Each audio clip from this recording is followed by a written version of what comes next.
Et bonjour à tous, j'espère que vous allez bien. Moi en tout cas, super. Petite vidéo sur les vitesses. Par exemple, les animaux ils atteignent quelle vitesse, nous on atteint quelle vitesse, etc. Si cette vidéo vous plaît, un petit like et un abonnement ça me ferait grave plaisir. Et on est parti pour la vidéo. Un humain, en moyenne ça va à 20 km/h. C'est la vitesse moyenne d'un humain en course. Quand je dis une moyenne, ça veut dire qu'on a regroupé plusieurs sprinters ou on a fait des études sur plusieurs personnes. On a tout regroupé pour faire une moyenne.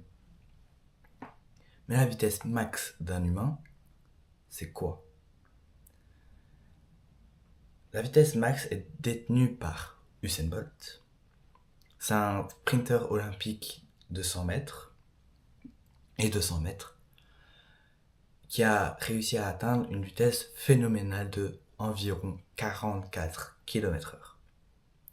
C'est juste énorme. On peut se faire dépasser par Usain Bolt. Il a réussi à faire le sprint en 9,9 secondes, ce qui est énorme.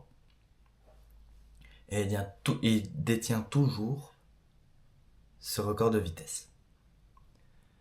Mais c'est pas assez 44 km/h. Parce que nos compagnons, les chiens, peuvent aller beaucoup plus vite. Entre 30 et 45 km/h leur moyenne. C'est quand même une assez grosse fourchette. C'est quand même énorme. Entre 30 et 45 km/h. C'est un peu la vitesse d'une voiture. Mais ça, c'est que la moyenne. Le record du monde de la race de chien la plus rapide, c'est le lévrier allemand qui dépasse 70 km/h. On peut se faire doubler par un lévrier allemand. C'est énorme. Juste un chien. Bon, le chien il est quand même assez grand. Il a une agilité quand même assez supérieure à nous. Mais un chien, 70 km/h, c'est juste énorme. L'animal terrestre, cette fois-ci, le plus rapide au monde, c'est le guépard. 120 km/h au max. Au max.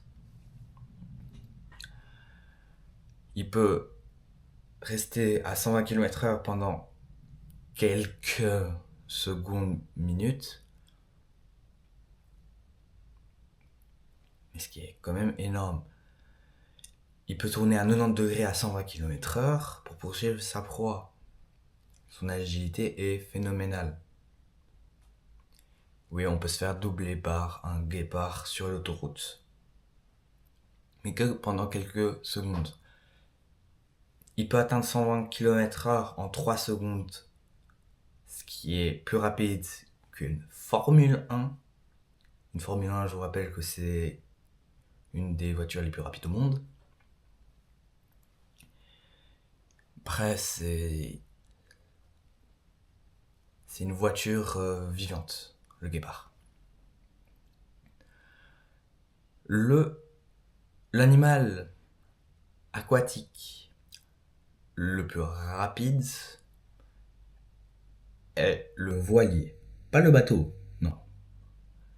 Le voilier s'appelle comme ça puisque son aileron dorsal est comme une voile. 120 km/h comme le guépard. Il va à cette vitesse grâce à son hydrodynamisme. Qu'est-ce que c'est? C'est quand l'eau glisse sur les corps parce qu'ils ont une forme particulière. Donc là, leur vitesse augmente considérablement. Le voilier va à cette vitesse pour capturer des proies ou fuir. Et l'animal volant le plus rapide, et c'est celui qui détient le record de vitesse de tous les animaux, de toutes les catégories, c'est le faucon pèlerin. Le faucon pèlerin, quand il vole juste en ligne droite, il va entre 80 et 100 km/h, ce qui est déjà phénoménal. Mais en piqué, quand par exemple il voit un petit pigeon, parce qu'il se nourrit de pigeons, s'il voit un petit pigeon, il va lui foncer dessus pour tuer le pigeon. Et s'il est assez haut et qu'il y a certaines circonstances climatiques, il peut aller à 389 km/h. Il va extrêmement vite. Le petit pigeon qui volait, il est juste désintégré. Après, il y a une onde que vous connaissez tous, là je suis en train de la produire, c'est le son. Le son, lui, on le mesure plus ou moins en mètres secondes. Environ 343 mètres secondes. En kilomètres heure, ça fait combien? 1235 km/h. C'est énorme. Mais on arrive à dépasser ce son. Les avions de chasse y arrivent. Par exemple, le F-16. C'est un avion de chasse supersonique. Il va à Mach 2, c'est-à-dire 2 fois la vitesse du son. Quand on dépasse la vitesse du son, on a un bang supersonique. C'est quoi? C'est quand les ondes sonores produites par quelque chose se brisent par l'objet. Par exemple, un avion de chasse va briser les ondes sonores, donc ça va faire un grand boom, puis on n'entend plus le son. Par exemple, on va voir un avion de chasse passer, on doit attendre quelques secondes avant d'entendre le bon son. Il y a aussi les véhicules habités, donc les avions de chasse. Il y a aussi une voiture qui va légèrement moins vite. Il va à 1227 km/h. C'est exceptionnel. Imaginez-vous, vous dans une voiture et vous allez à la vitesse d'un avion de chasse quasiment. C'est énorme. Après, il y a aussi un avion fusée. Un avion fusée, le nom indique. Ce truc, c'est... À la place d'avoir des turbos, c'est genre un moteur de fusée. C'est pas pour aller dans l'espace, non. C'est juste un avion. Cette fois-ci, il va à 7273 km/h. C'est très phénoménal. Plusieurs fois la vitesse du son. Donc imaginez-vous dans un avion fusée à aller à 7273 km/h. Vous imaginez même pas. Après, il y a aussi la sonde spatiale. Enfin, c'est pas trop une sonde, c'est une navette. Apollo 10. Apollo 10 a réussi à atteindre une vitesse phénoménale de 39 897 km/h. Donc les astronautes qui étaient dedans étaient propulsés à 39 897 km/h. C'est phénoménal. J'imagine même pas la sensation. On a déposé plusieurs fois le mur du son. On est à Mach, je sais même pas combien. Après, il y a aussi les véhicules non habités. Bon, là, c'est moins dangereux parce qu'il n'y a personne à l'intérieur, donc on peut atteindre une vitesse énorme. Et c'est le cas. Là, je vais vous parler d'une seule machine qui détient le record du monde de la machine qui va le plus rapidement au monde et de tous les temps. C'est le Parker Solar Probe. Ce truc, c'est pas une capsule comme Apollo. C'est une sonde qui devait orbiter autour du Soleil. Une sonde construite par la NASA et qui a seulement quelques milliers de kilomètres de la surface du Soleil. Par comparaison, nous, on est à 150 millions de kilomètres du Soleil. Sa vitesse est de 635 266 km/h. enregistré. J'ai même plus les mots. C'est phénoménal. Je sais même pas comment on a pu atteindre. C'est sûrement grâce au vide spatial, puisque sur Terre, on a l'air, et le frottement d'air ralentit les objets. Alors que dans le vide, dans l'espace, il n'y a pas d'air pour ralentir. Par exemple, prenons la sonde Voyageur 1, qui a plusieurs unités astronomiques. Donc, une unité astronomique, c'est 150 millions de kilomètres. C'est la distance Terre-Soleil.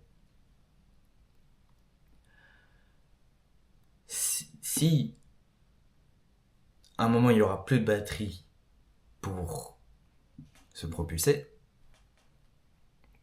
mais il va quand même avancer jusqu'à l'infini. Pourquoi ? Tout simplement parce qu'il n'y a rien pour l'arrêter. À part peut-être une planète où il va se cracher, ou une étoile qui va l'atterrir et qui va le détruire, il n'y aura rien qui pourra l'arrêter. Bien sûr, la particule ou la matière, parce que les scientifiques débattent encore sur ce que c'est, et la lumière, le photon. Il va pas à 300 000 km/s comme certaines personnes le disent, bon, il va à peu près à 300 000 km/s, il va à 299 792 km/s, donc c'est vraiment relativement proche des 300 000. Ça, c'est dans le vide spatial. Parce que là, il n'y a rien pour l'arrêter. Alors que dans l'air, quelques kilomètres secondes s'envolent. C'est seulement 90 km/s qui s'envolent.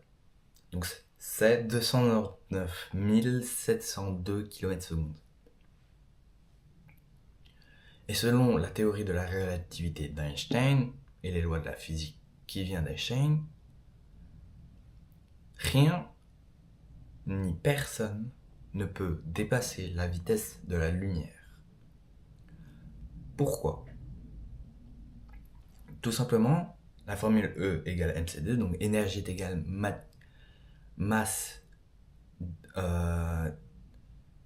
fois la vitesse de la lumière au carré, ou divisé. Nous, on a une masse. Une masse, c'est la quantité de matière qu'on a dans le corps.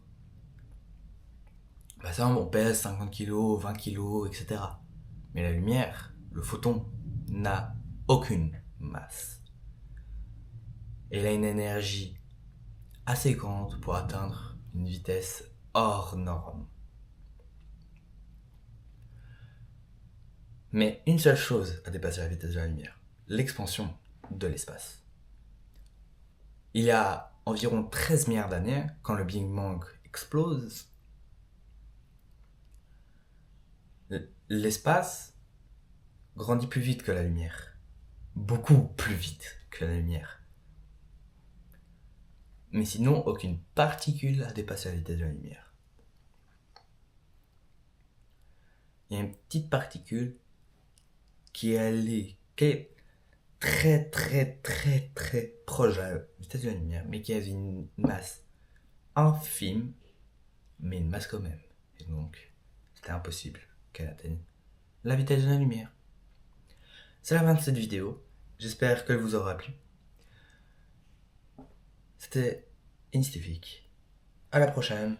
Au revoir et à bientôt.